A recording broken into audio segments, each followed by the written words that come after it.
Part 1. The Great One Land. Chapter 1. I am Jeshibian.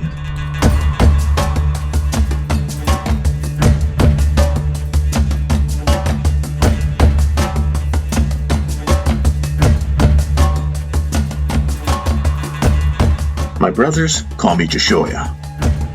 In my people's language, Jeshibian means sunlight or sunshine.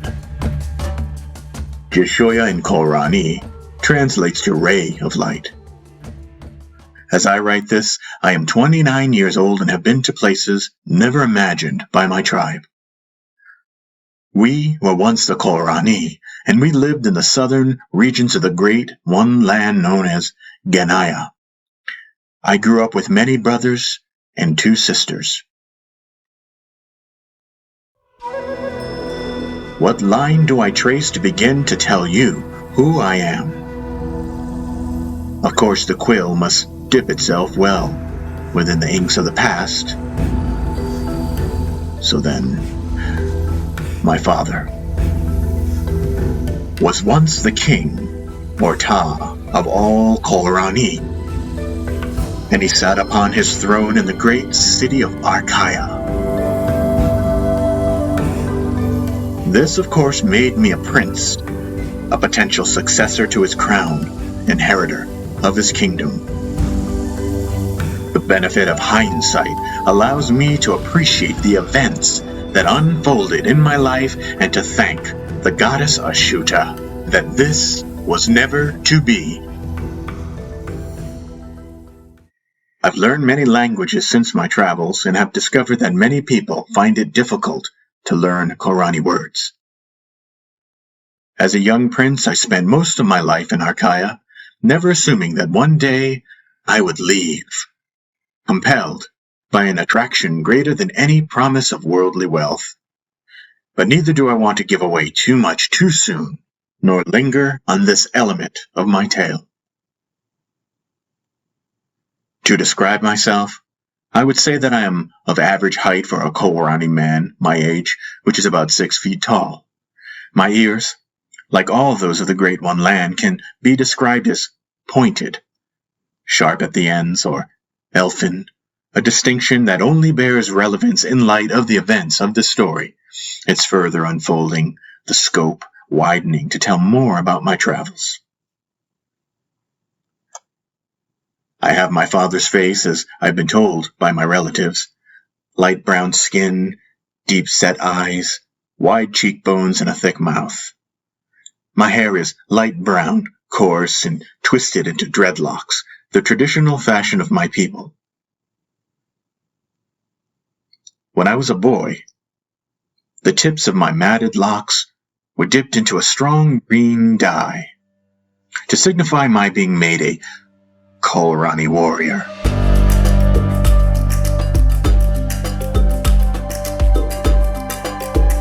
It was my older brother Minot who initiated me. I will tell you more about him in time.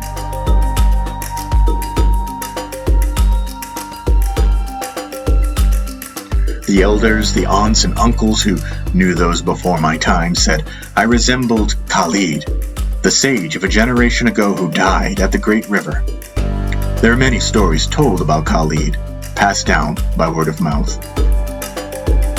He was described as having deep-set, hazel eyes, which the relatives mainly focus on when making their comparisons, though my eyes are actually more green, an uncommon trait among the Khoorhani, but rather typical of Mayok, our sworn enemies in the north. By nature, I was a worrisome soul, always thirsty for validating and comforting answers, something to make sense of the cloud cover of the life I was living at the time. Family and friends often wondered what it was I was searching for, as if all the answers seemed obvious to them. What was it I searched for? I didn't know myself, but what was before me, my life in Genia that was right before my very eyes, could not be it.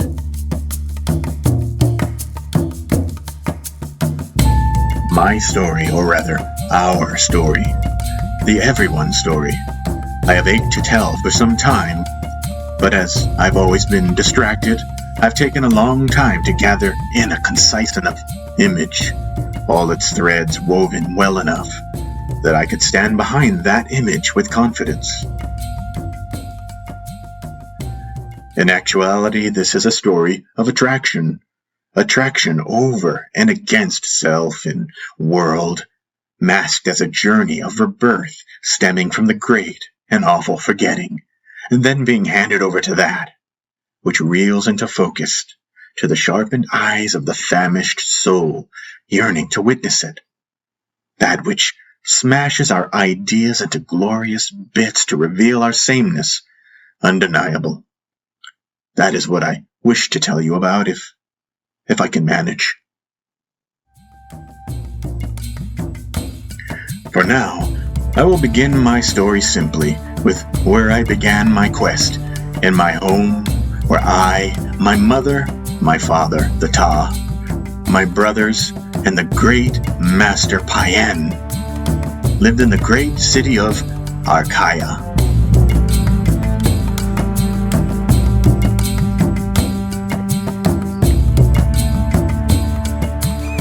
Of all the lands, in the great one land of all people, and of all the cities that my father's rule extended to, no portion was greener than Archaea.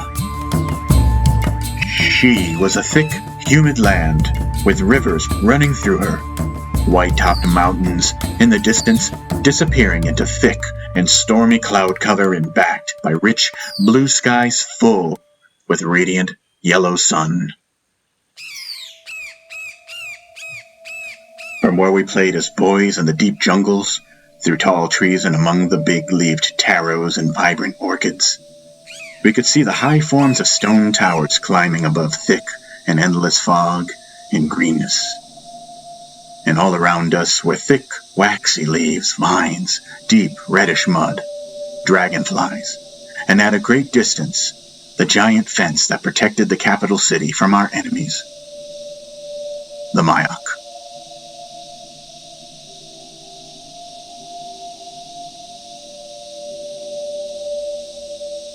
The Khoorhani flourished in the jungle lands of the Ghanaian Valley. As Paen told me, our people were once hunters and gatherers, the Great One tribe, tens of centuries ago, but during the period leading up to my lifetime and the lifetime of my brothers, ours was the largest kingdom in history, and a great nation-state known all across the land.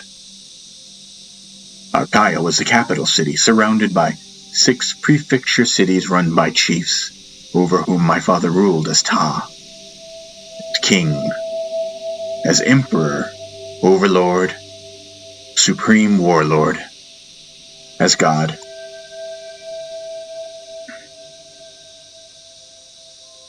The Khoorhani, like those of other lands, the plainsmen in the east, Kwa and Bantu in the south, and the Mayak of the north, were generally brown-skinned, separated by those others only by subtle degrees of hue. The only Khoorhani who were distinguished easily by their complexion were those from the southernmost regions, Nekushaiti. They were very dark-skinned.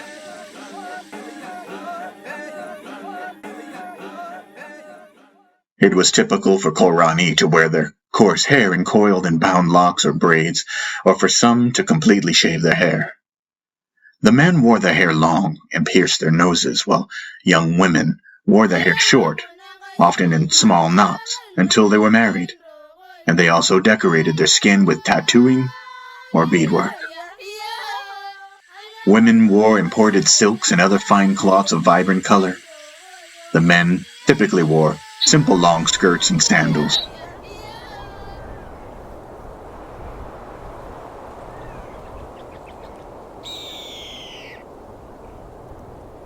In the northern towns, the towns of higher elevation where the air was cooler, Khoorhani wore skins and fur boots during the winters.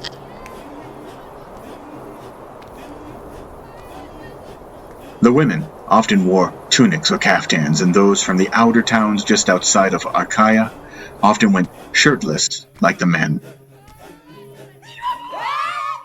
From the homes of our dwellings that we called Dij, One could smell rich spices intermingling with other pleasant and unpleasant aromas of daily life.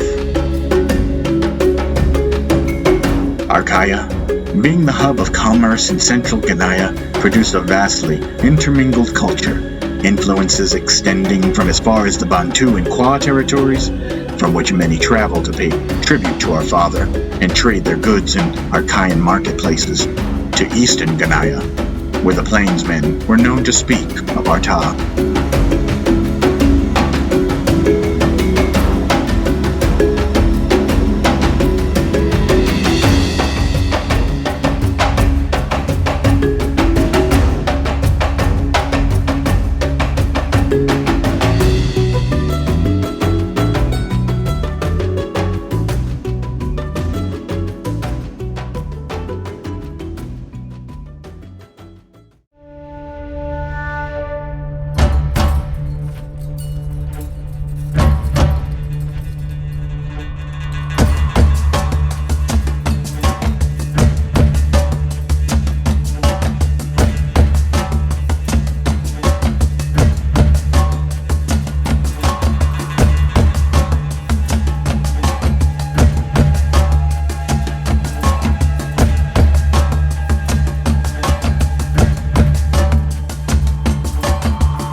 Chapter 2: Warriors and Warlords.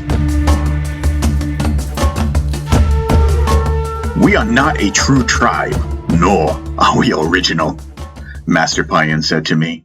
He was correcting me when I was a small boy and proudly referred to us as the original tribe of man. I was stunned as he turned over my idealistic assumptions for the very first time. No, we have become the awful, persistent machine. We are something else now, tribal only in a historical sense, but no longer the great circle of cooperation we once were. There is no longer nobility in the word Khoorhani, in my opinion, he said flatly, bursting my pride, my naive prince's sense of self-importance. The Ta of the Khoorhani was regarded as God. This went back to the times of antiquity, before there were cities governed by lower chiefs. So naturally my father's godliness meant that I was the son of God, right? This was the assumption that the master addressed in his correcting me. Master Paen told me that in the earliest times the Ta was indeed God, but now the Ta was only a wrathful figurehead of red face paint and eagle feathers, a simple historical habit. To me that meant I was to inherit the lack of wisdom that was my father's lot. This disturbed me as a young boy, but Master Paen never allowed me to linger in such thoughts. Paen explained to me that where the Tas went wrong was their fall into greed, selfishness, and the hoarding of Ashuta's gifts. The resources of the Great One Land were parceled out in return for the loyalty to a Ta who became an unenlightened fool, as Paen put it, instead of serving as the example of abiding in the natural ebb and flow of the already happy here in the Great One Land. The mistake occurred far back in history, but since then the reign of the Ta was simply handed down from father to firstborn son, as it was assumed that the blood of the royal family was holy. The Tas have forgotten humility and are no longer benign in nature, and so the people have learned unnecessary ambition, Master Paen lectured me.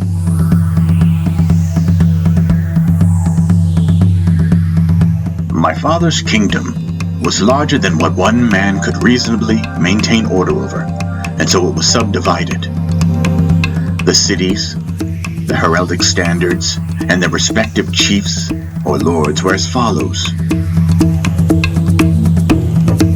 Kamina, in the north, a city above the Great Lakes beyond where we have driven away the predator Manchu tigers.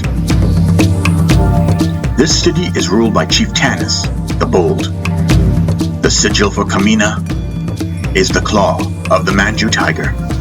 Tanaga, in the west, where our armies have pushed the Mayak across the river.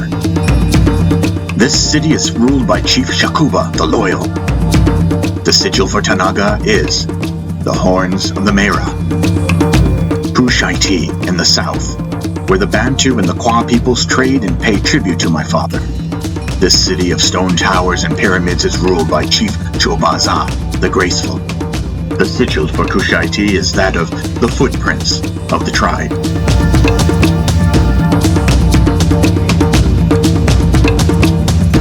Isiwa, in the east, where Chief Bambanzu the Observant keeps watch in the distance for that which may come over the Ghanaian highlands.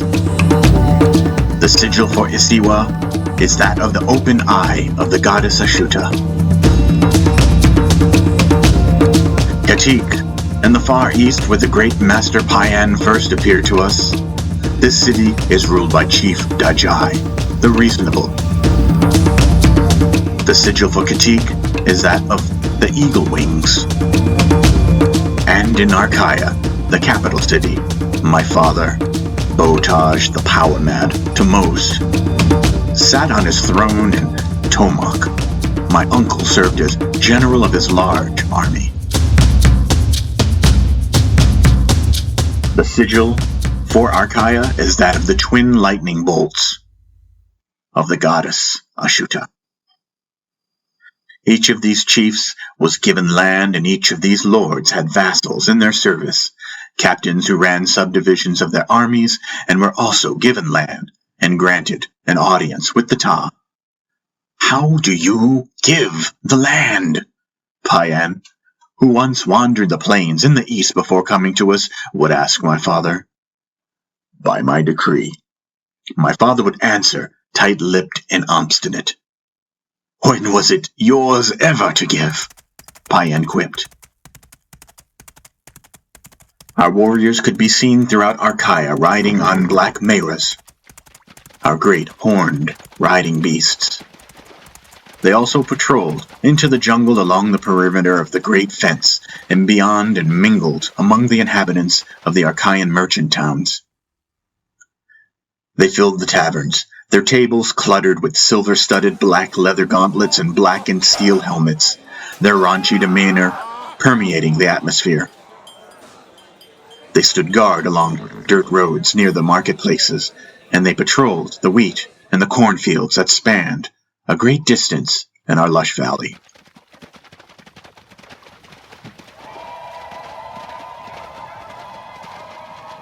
Of Arkaya, the master said it was our nation's obligation to, in our having much, serve with generosity and instill a greater sense of community rather than skillfully holding defensive lines, as we did.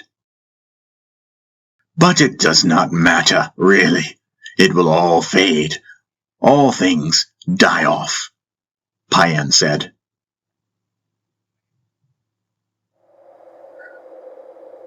The Mayak, our enemy, their standard the sun and their true numbers unknown, as they were scattered all along the entirety of the Ghanaian highlands, were ruled by Unat, the Cruel. It was said that 5 of our Khoorlrhani warriors were only as good as 1 Mayak. It was said that the Mayak's harsh life in the cold mountaintops made them fierce, and it was said Khoorlrhani's wealth made us soft. Propaganda, Master Paen would say with a chuckle. They bleed like any other men. This is just a time of rattling sabers and living up to some silly idea of what brave men must do. All this fighting of roosters is meaningless. The Khoorlrhani nation is only an idea, Jeshibian. Put these silly ideas away and put your attention on what I have to show you. During my adolescence, the master would say these things to me to snap me out of the patriotic trance I slipped into from time to time. As a boy, I fantasized that I would serve my father's army bravely and without question, and I assumed admiration, respect, manhood, land, a woman at my side, and ultimately a sense of greatness would follow. The master did well to show me the absurdness of my ideas, as what he had to show me went deeper than the mating game politics of Khoorlrhani warfare, as he once coined it. The ranks of my father's army grew with young men who knew that they were made of the right stuff. In their minds, they could withstand the ferocity of the Mayok. My brothers wished to be among those men, but they thought themselves better, for they were the sons of God, and as children they play-acted, fantasizing about fulfilling their sought-after destinies as Ta, as God. Admittedly, as the master's criticism of my attitude pointed out, I also wanted to be one of those men. He told me, though, with a grin and a wink of the eye, to love being myself, as is. And I accepted this, loving him and trusting him entirely. However, since I was such a doubting soul, I did not listen deeply enough, for I was still certain that there would be a moment where doing what brave men did would cure me of my doubtfulness and quench my thirst to go somewhere else, to be informed by means of adventure that I was somehow great.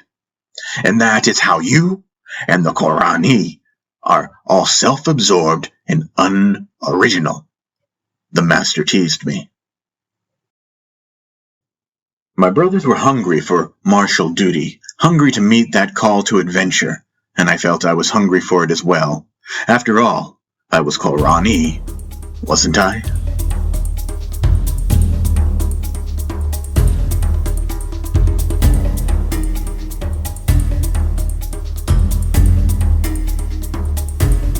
Oh, to become a Khoorhrhani warrior with broad scimitar, black-horned mera, a head of dyed dreadlocks to denote acceptance into the core, to defend the nation for the honor of the Ta, was what most young boys longed for.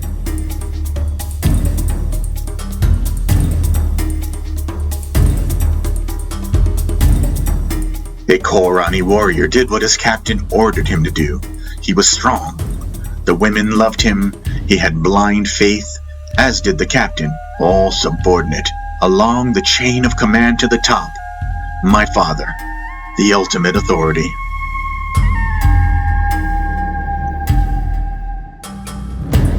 A warrior wore feathers along the right side of his helmet or banded to his right arm. A warrior in my father's army was branded with the symbol of their prefect, the circular bolt of lightning or the claw of the Manju tiger. A warrior beat his chest with the flat side of his curved blade upon seeing a superior officer. A Khoorhrani warrior ate a bowl of fear for dinner so that he was inclined to the flavor of it on the battlefield. A Khoorhrani warrior killed Mayok. That was his greatest aspiration. The women loved him, the Ta needed him. The common man respected him. The Khoorhrani warrior was fulfilled by this recognition. Oh, Jeshibian, it is worse than tribalism, the awful spawn of it. The outcome is only more darkness in an already dark world, Master Paen said.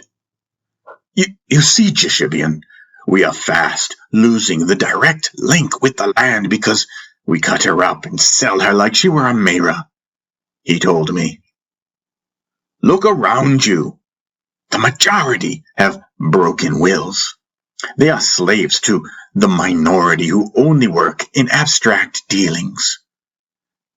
All the while, the commoner hopes to work to attain land and self-importance, and you at the top develop alliances based on your right to keep what you have, to save political face, and to fly these stupid flags of division. It is silly. It will not work in the long run. Only love works and is the basis for true culture, said the master to each of my brothers. But we did not listen. for we were all entitled to our comfortable destinies, princes who would be kings. It was the burgeoning engine within our hearts, this inclination towards Khoorhani power. Or, the master said, this dark, inward momentum will become something else, something more horrific and more degraded. You will see.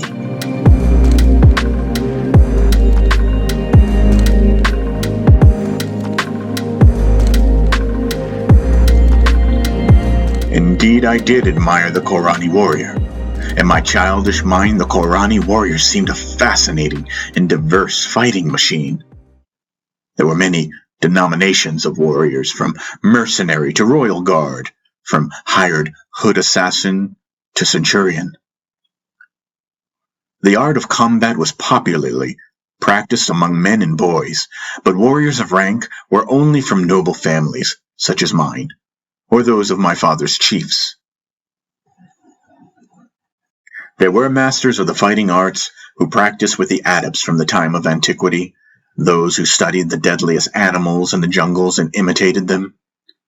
These masters were in service to my father, even Master Paen, but not in the way I assumed. My brothers and I assumed we were the entitled sovereign inheritors of divinity. My brothers obsessed about attaining fighting forms, the form of the tiger, the form of the ape, the form of the asp, and they meditated on learning the full range of weapons, the spear, the bow, the staff, and the many different styles of swords made by the blacksmiths and my father's employ. Even my brothers were fierce. As a young boy, I both feared and admired them. I was the youngest and so mimicked them. And I was raised on the idea that our destinies were the same. The deadliest men of the Khoorhani territory belonged to my father, and they made his army what it was, a force to be reckoned with. He kept his chiefs, his warlords, loyal by preserving their sovereignty, their right to their given land, but he made it clear that what was given could be taken away by his war machine of millions. A circle of the most dangerous men surrounded my father. They were called the Bakuela, hooded protectors of a sect dating back to ancient times when the Mayak learned painful lessons to be more protective of their Ta. There are stories of chiefs who crossed my great-grandfather, a hard man who ruled with a crown of fire affixed to his head that held within it a strong and ruthless mind. Those stories told of how servants found their lords poisoned or beheaded. My father was very much like them in both temperament and his ready use of force. Khoorhani Ta, he was reputed to be a dangerous man, and he was hated by the many who felt the sting of his Bakuela. But to those hungry for glory, my father was seen as a great and powerful Ta. Oh, to serve him, to spit blood while entranced and whirling in the sacred drum circles, and to be dispatched to the north to fight the Mayak was an honor to many. We are Khoorhani. Nothing will dare stop us, and nothing will dare try, they chanted. But still, with so much perfection of the martial arts, with so much brawn and dedication to service to the Ta, confidence in the Khoorhani notion of infallibility was splintered. That splinter was the master. For none of my father's personal assassins or centurions could compare to the grace and form of Master Paen. Whether singularly or amassed against him, they failed. It was already proven years before my birth, but that is a tale already told in Volume 1 of The Master Returns. The Khoorhani nation will be cut up into its own swords and ruled by its own men-at-arms soon enough. And then where will your father be? He is lost, feverish. He cannot see it coming, or he ignores it, like you once ignored me. One man, my master, could defeat them all.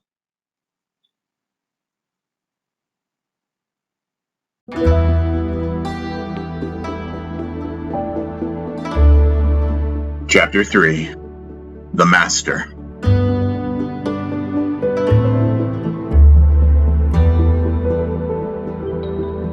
I remember that as a baby, it was Master Paen who stood out to me among all the blurry shapes and forms collected around me. Master Paen was a bright light, and I remember as a child being only attracted to his presence.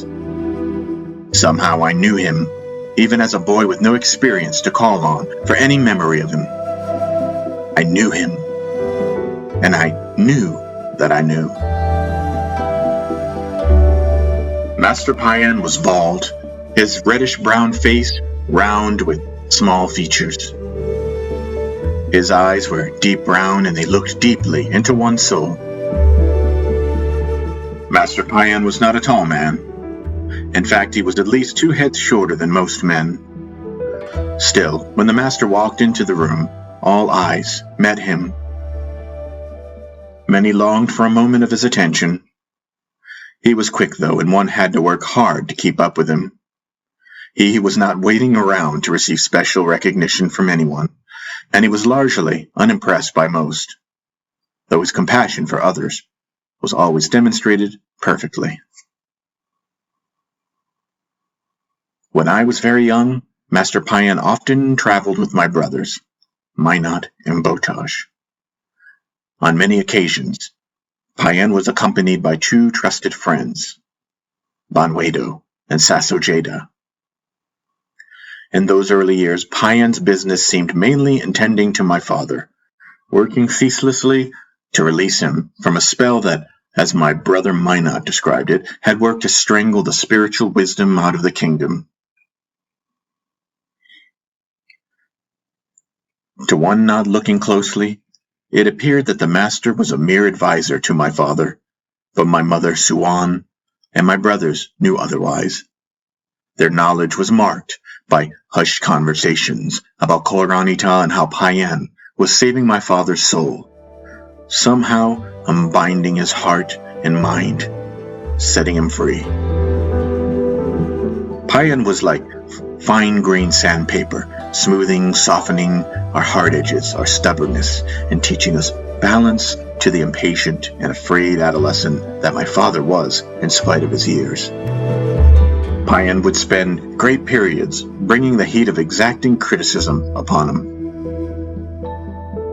They would argue, and then Paen would disappear for weeks, leaving my father alone to consider a slowly penetrating lesson. Paen's work was never-ending. Because of Master Paen's prowess and grace, and because oftentimes Paen would travel to the other cities, including the territories of the Myok, my father, like a possessive lover, would become disturbed unto paranoid, and could not repress his tendency to be a warmonger. I test his limits so that he will release his grip, that he might stop taking up the cause and instead lay it to rest. I've tried to wear him down, his narrow perception, so that he might enjoy the spacious heart of the real. I drag him out of the swamps of his tightly wound mind, so that he can begin to consider the real matter at hand. What is the real matter? I wondered aloud. That the true king serves by sacrifice of himself entirely to the divine. The true king neither rules purely by the politics of self-preservation, nor does he purely rule by the rigid laws of tradition. He only rules by adhering to the ultimate law. Ultimate law, Master? I asked, a short 6-year-old boy looking up to the illuminate one and wondering why my father was so angry at him. The first and ultimate law is that there is only Ashuta, God's kingdom, my kingdom. And my father could not argue ultimately against the master. Why? Because ultimately, he knew the master was precisely that, the divine, God.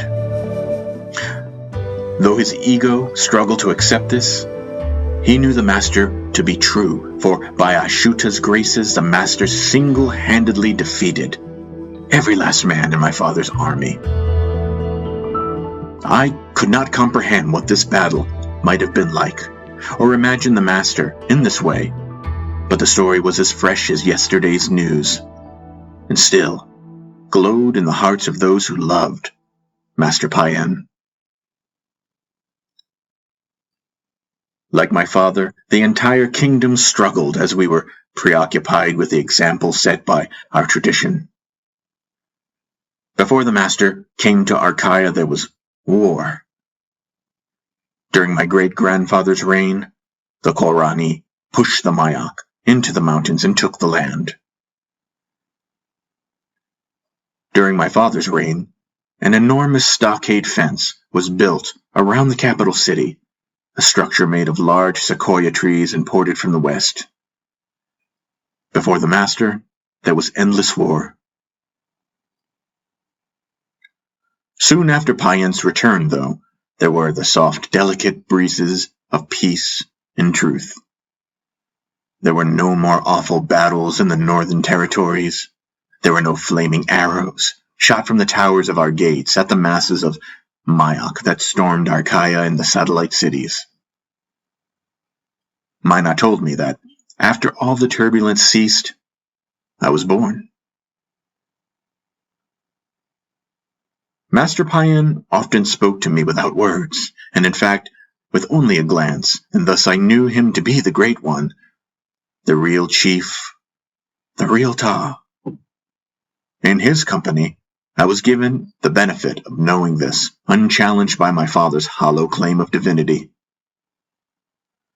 My father was only a poor representation of what the Ta used to be in times of antiquity.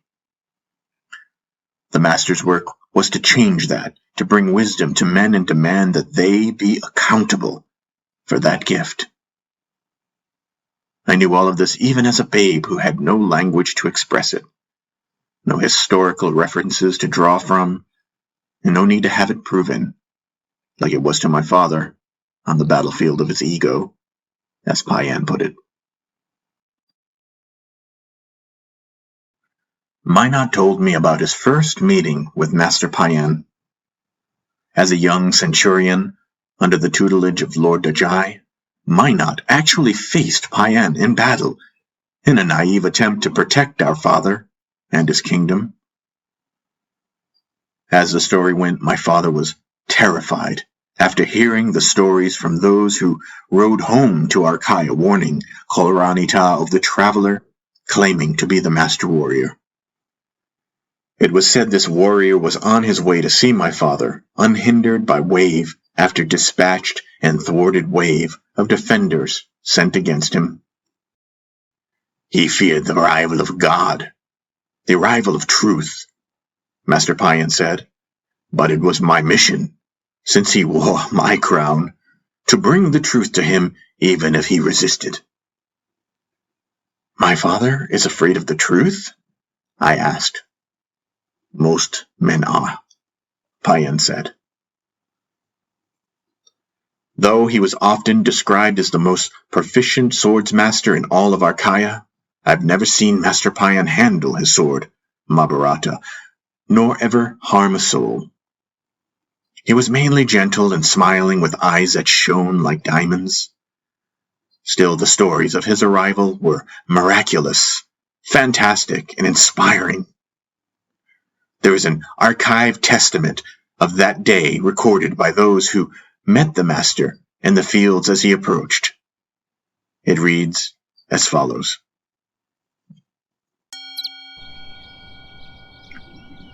We sat in a circle to share the memory of the master's return to Archaea, and of the master, Dudo of the 8th Infantry said, When he rode down the hill toward us, I thought for a moment, one man? All this fuss over one man, and all these men arrayed against him.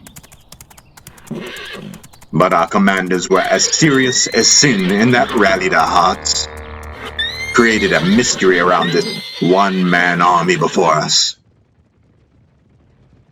And so then I and my comrades formed up, one line out of 6 horizontal lines of 40 Mera men. That's 240 men, ready to smear this buffoon right into the grass with our scimitars.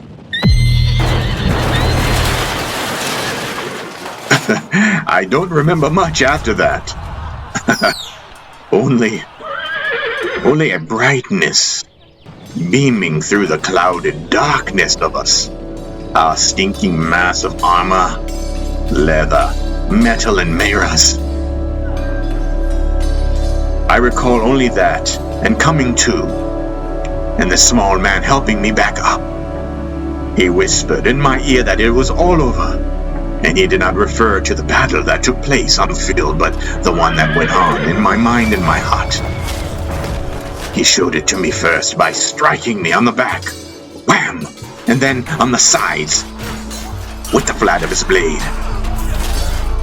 I've never loved another man so much, never. He then showed me the utter mastery to me again in the profound clarity of his company, so radiant.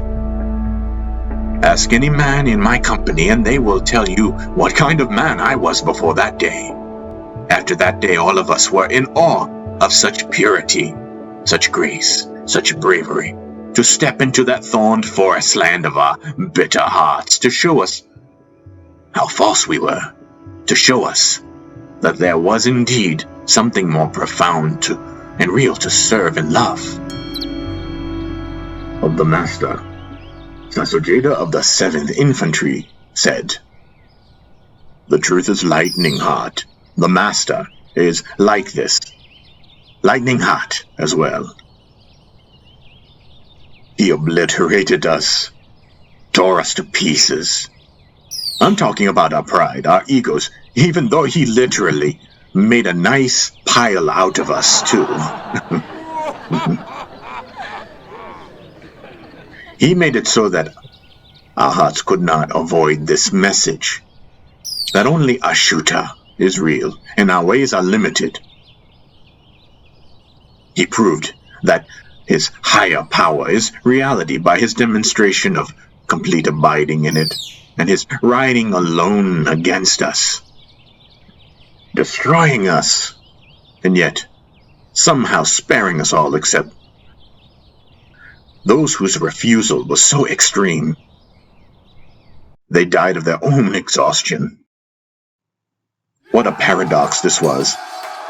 They would not believe it, could not, that this lone man with no armor, just sandals, and a gleaming sword defeated whole armies and smiled while doing it. We poured into him like a whirlpool, and he spun us about.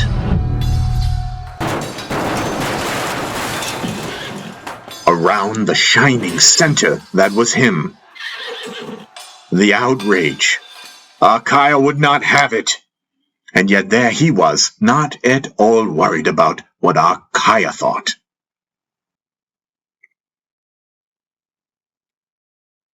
Of the Master, Banwido of the 2nd Katikan Infantry said, "Of course we are offended.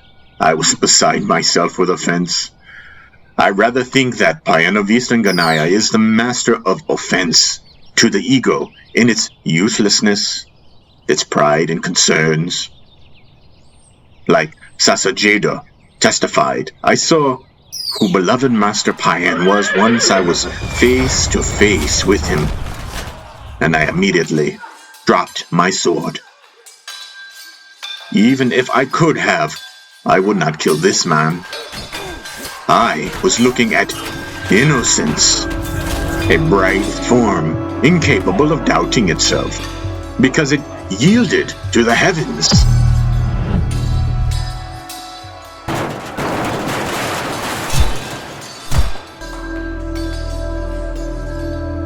He would not fall. He was victory itself, I thought. I will go mad if I do not surrender to this, if I do not understand what I am seeing. He winked at me and then he tended ferociously to the other combatants. I dropped my blade. Though his mouth did not move, I heard him say to me, "Now if you can keep your hands empty for the rest of your life, you will completely understand." And now every time I see him in the palace, he reminds me of how I took up my blade with him.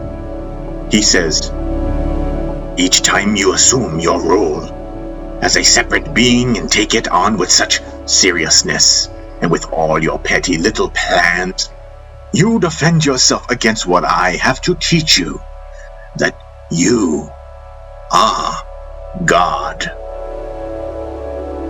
Empty your hands, I say, and take eternity for yourself."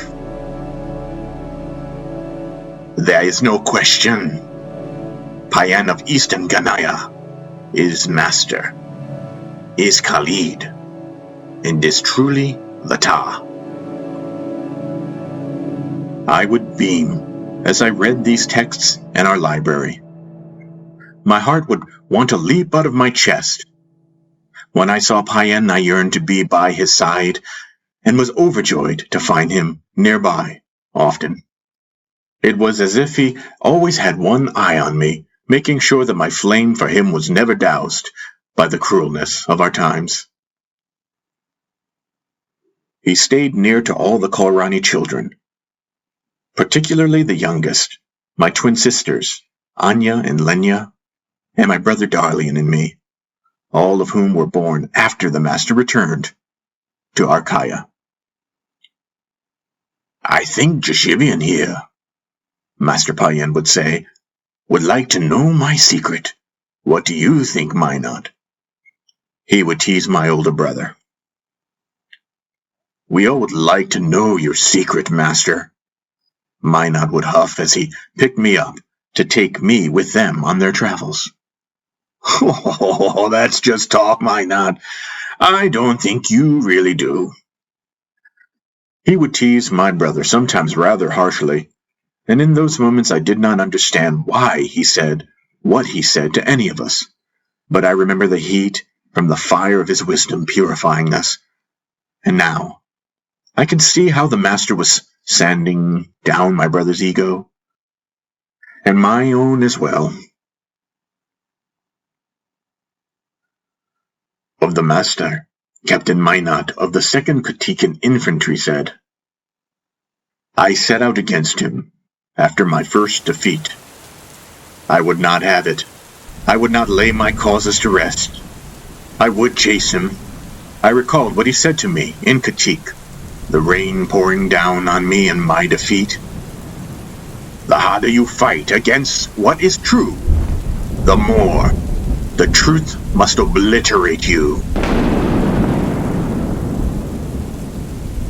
I traveled in search of him, dead set on intercepting the master and derailing its plan.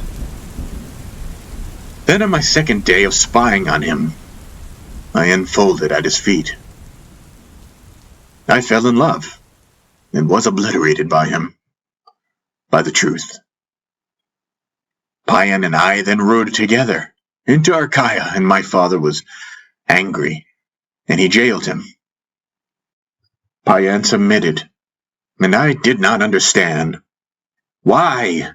He demonstrated perfection in battle, and now, before the Ta, he offered his own hands to be bound.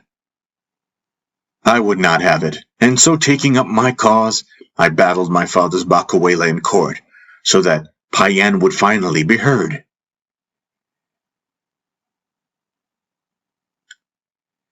But as soon as you have a glimpse of her face, you make it all about yourself and lose the bigger and brighter picture beyond that point of view, Paen chided. Just like my father, Paen criticized Minot as well. He did well to point out Minot's conceits, to leave him unable to refer to himself in grand terms, as he tended to. As my brother told me, the master took our kingdom, and in doing so everyone saw that he was really the true Ta. But he did not remove my father. Why? Instead, he drew a line for my father to live up to. He lectured my father, beginning thus. When you seized power on that fateful day, the implication was in regard to the catalyst event that required the master's return. My father murdered his own brother, Khalid, who then reincarnated as Paen to march back to Archaea and reveal to Khoorhani Ta the futility of ego against the power of love. When you seized power, you created this karma, this burden of ruling as I would. The true Ta cannot have ego. I am here to help you face the death of your ego and not resent your karma. To help you do your duty as a true king. I believe you can do this. I allowed you to kill me, so that now I may kill your ego. Paen then laughed while the others present were quiet and held tightly in their stance against him. These words stirred the hearts of the chiefs and the warlords, those beneath my father who whispered in private, their calculating minds trying to anticipate where grabs could be made within the shifting balance of power, as the question of my father's sanity was raised among them. If the Ta took counsel from this outsider as they saw Paen, what did that spell for their future as prefects? The chiefs of the north whispered among themselves, preparing for the worst political arrangement in the history of the Khoorhani, whereby a foreigner, in their view, gained sole influence over the throne. Do this one thing. Submit, the master said. Align yourself with me, and you will be happy to learn who I really am, who you really are. Make true use of me, and you will see the big picture. And then you will laugh from the seat of your real self. You will be happy. Paen implored my father.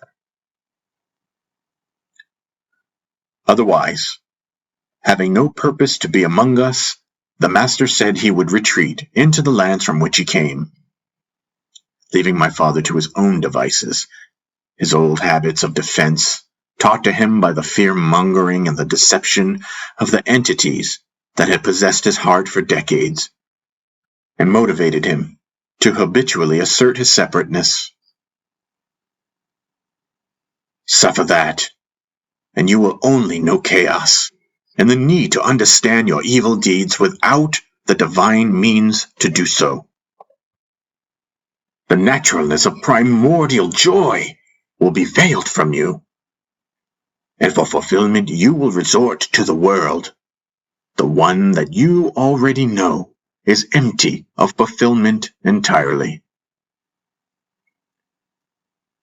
Needless to say, my father chose the first option.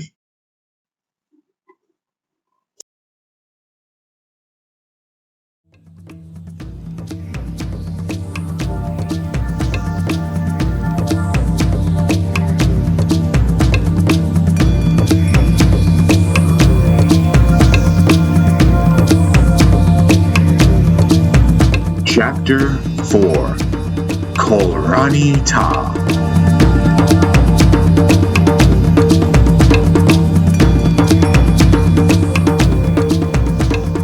My father spent most of his time on his throne, his brow always bent and heavy as he sat holding his head on one hand, a supporting elbow against the ivory armrest. As I said, he and the master often argued, and always in the courtroom. And most of the time, all those in my father's court were present to see the master's unending work of freeing my father and purifying the kingdom of not only my father's influence, but that of previous generations. As a boy, I did not understand the arguments to the word, but the gist of them never left me. They oftentimes went on like this. The master would say, "I cannot make you stay here in this heart of me. I cannot force your hearts and minds to stop their search for that something that does not exist, the happier than already happy circumstance that you keep hoping for, these holy grail cure for pain ideas you chase after. I can only be nearby so that one day you grow tired of chasing after experiences to get fulfilled, so that you catch your reflection in the mirror pond and see your silly dance of chasing your own tail, like some silly monkey, or shamefully hiding your tail as though you are the only monkey in the world with one. That dance is what you are suffering. You are doing it in the search for power.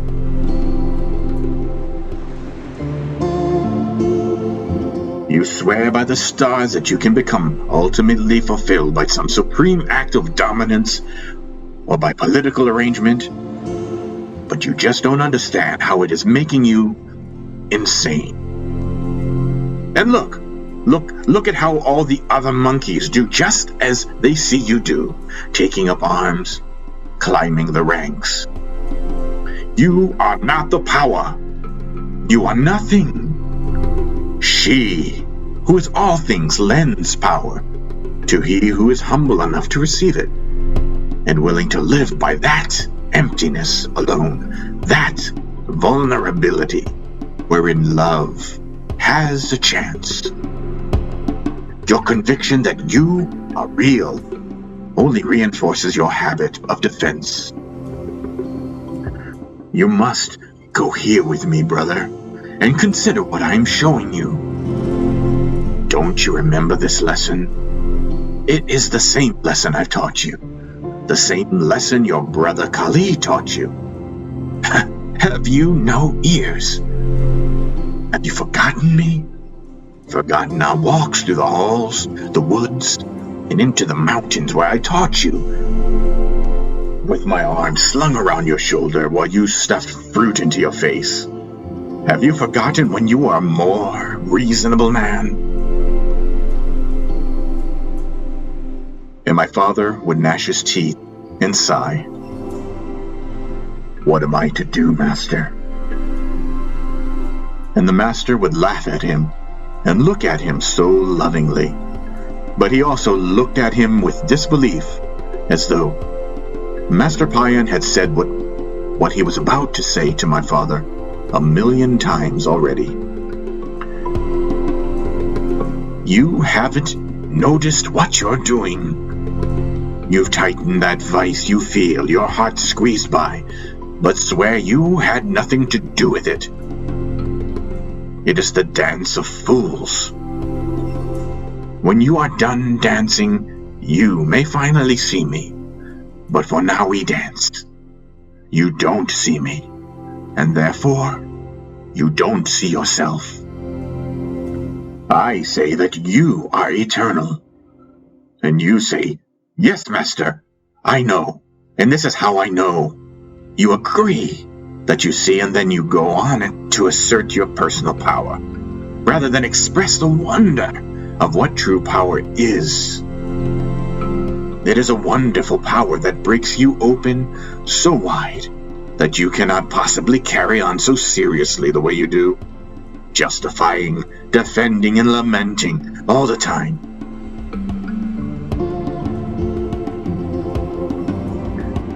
If you really knew, like you say you know, you would happily throw yourself to the floor upon sight of me, and you would give me that damned crown because you would have recognized me and seen that you have no use for it. You would kiss your servants, your sons, and daughters instead of leaving them unnoticed as you toil away at your Sisyphean tasks.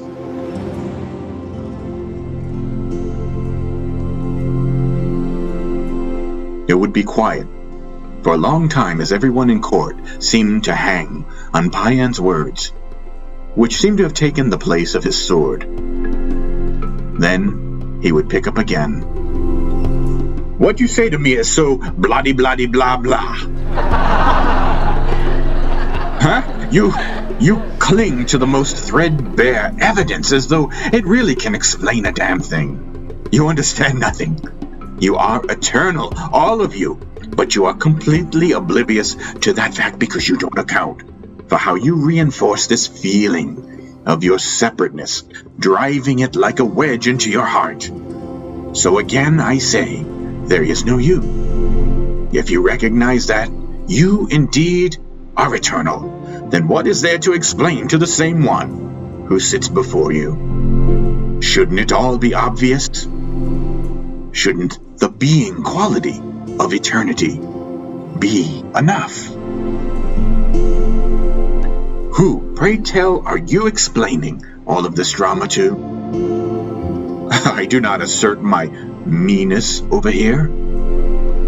I tell you there is no person here, ever. We must move on from this. You always pretend, brother, but still, you are not willing to give up pretending to be a king in order to be that which is truly greater, eternity itself. You never give me a chance. You are eternity, but you want a crown to tell you who you are. Do you get how silly this is? Only when you are emptied of your point of view do you truly wear my crown. Until then, you are full of delusion and suffering from it. When will you be still and meet me, see me, love me instead of Archaea?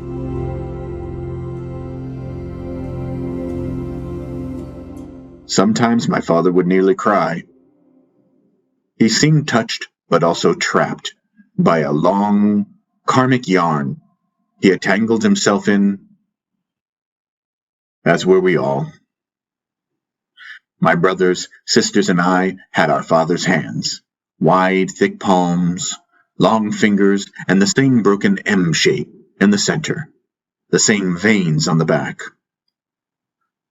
Khoorhrhani Ta's shoulders were wide, his neck long and thick, his chin narrow, his jaw slightly square. His eyes were sometimes like red bits, windows to a methodical mind, intelligent but stubborn. He often yelled at servants, but then he made gestures to be forgiven. He meant well, but only knew tyranny. He was tall and somewhat muscular, and he often wore the traditional face paint, red vertical streaks across his eyes, when he sat on his bench, brooding, arguing, and ordering. Though we were the honored family of all Khoorhrhani, our Dij, our home, seemed haunted by disappointment. As Master Paen criticized our father, we all seemed distracted, not even exhibiting a sense of ordinary happiness because of our more luxurious circumstances compared to most. The master would tease, "You have survived the jungle and the beasts and have shelter. What else is there to obsess about? Becoming exalted warriors? Nonsense! You are just as silly as your father." It was easy to blame Khoorhrhani Ta for our suffering, for he was the king of all suffering egos, an easy scapegoat. But as Master Paen put it, Khoorhrhani Ta was the example of all our turning away, all of our self-involvement and our search into the dark woods for that which does not exist. You are all co-creators. You are all doing what he does. Do not be mistaken.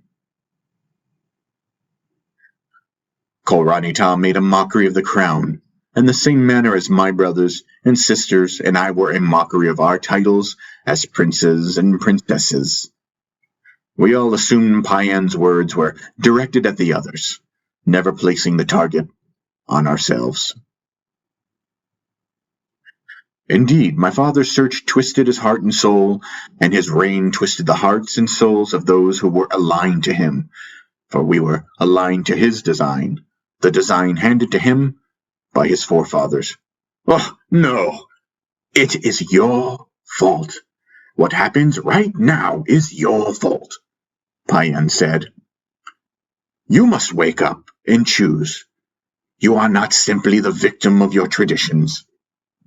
Will anyone be brave enough to stand against them?